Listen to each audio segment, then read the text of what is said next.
Un saludo a los espectadores que estén viendo este video.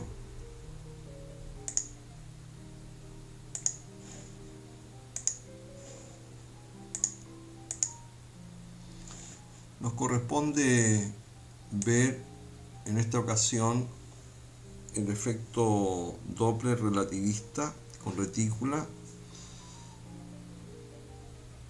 mediante unos métodos alternativos.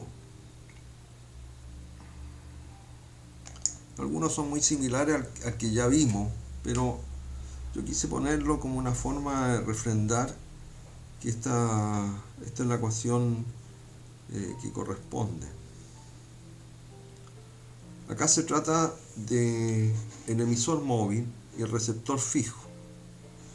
Emisor móvil, receptor fijo, es decir, una cosa como esta. Vale decir, los frentes de onda se van juntando en la medida que se va desplazando el emisor.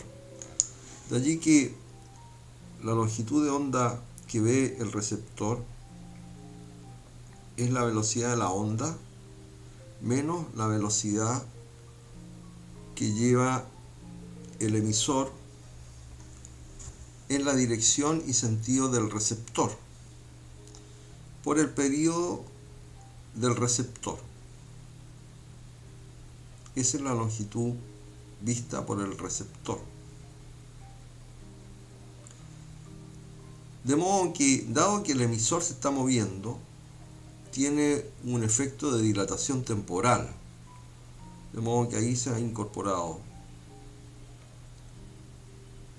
Por otro lado, acá lambda prima se ha sustituido por C partido por la frecuencia escuchada por el receptor.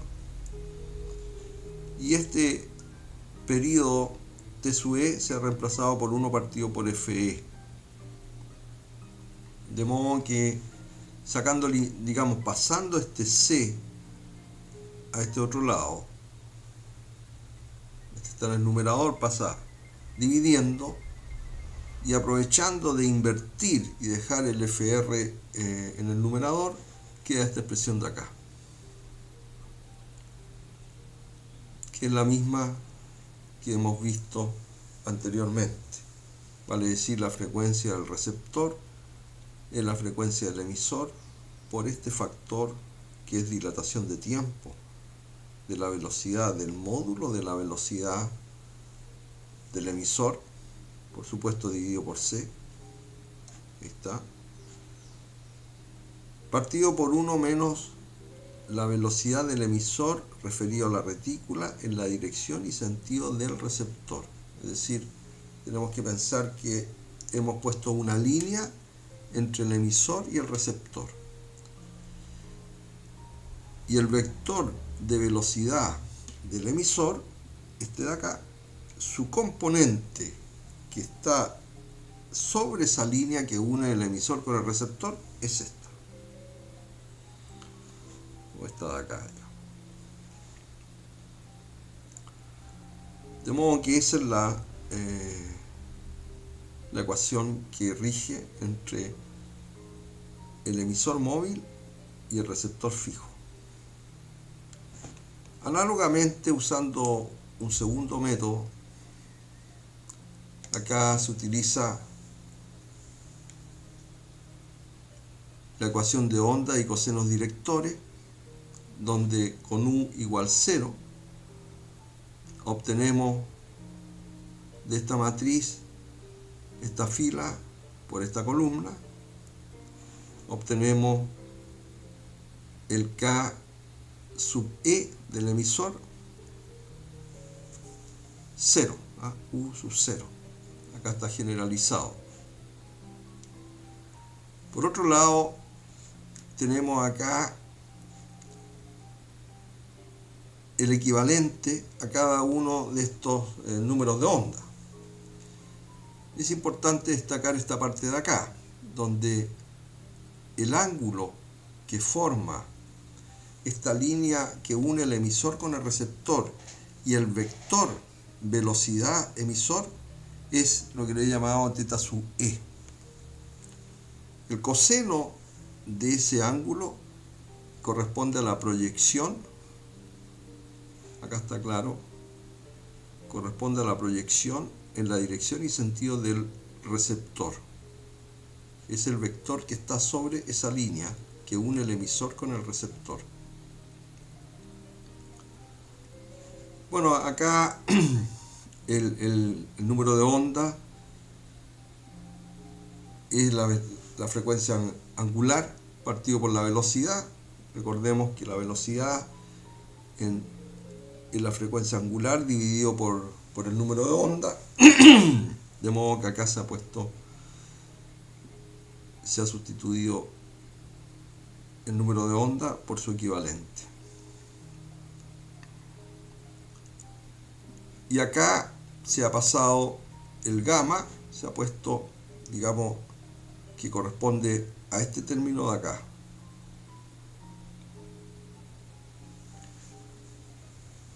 Finalmente, despejando el omega R, que es el que nos interesa, y haciendo la aritmética apropiada, llegamos a esta expresión de acá, que es la misma si reemplazamos con su equivalente al beta, como lo defino acá, es la misma expresión que tenemos acá arriba.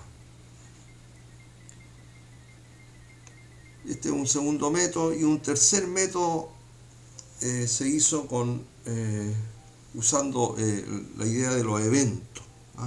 Aquí está la transformada de Lorentz para un acercamiento, es decir, aparece aquí el ángulo negativo, un acercamiento con con un ángulo igual que en el caso anterior, donde queda definido el ángulo entre el vector velocidad emisor y la línea que une el emisor con el receptor. Ese es θ sub e, de modo que esto viene siendo la velocidad emisor en la dirección y sentido del receptor. Pero eso se lo pongo más abajo. Bueno, el evento 1 es en x1' en 0 y en t'1, 0.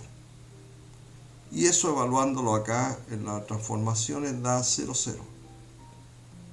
El evento 2 también es en x2, 0, pero en el instante un periodo,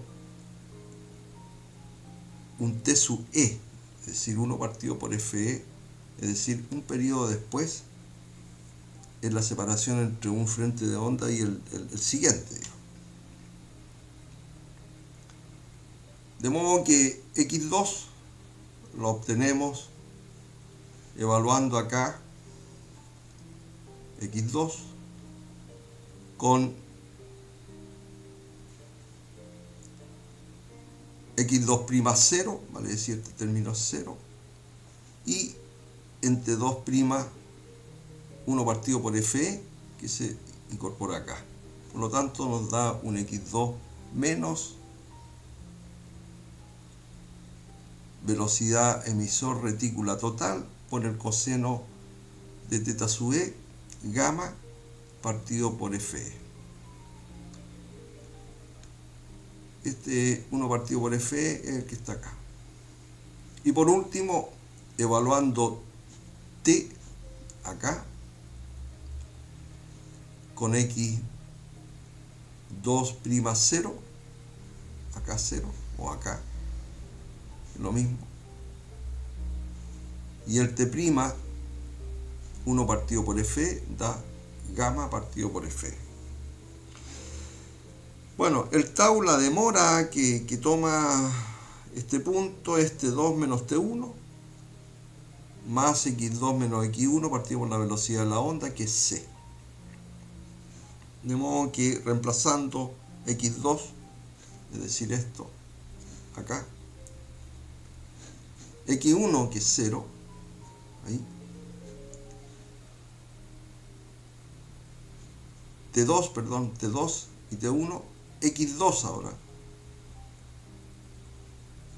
este x2 de acá, y el x1, que es 0, Bueno, y ahí agrupando se llega, ¿cierto? Desarrollando el gamma, qué sé yo, se llega a la expresión esperada. Vale decir que la frecuencia del receptor es igual a la frecuencia del emisor por el factor de dilatación de tiempo y el factor de compresión debido a la velocidad del emisor en la dirección y sentido del receptor. Así, con esto tenemos 4 mecanismos distintos que condujeron a la misma expresión,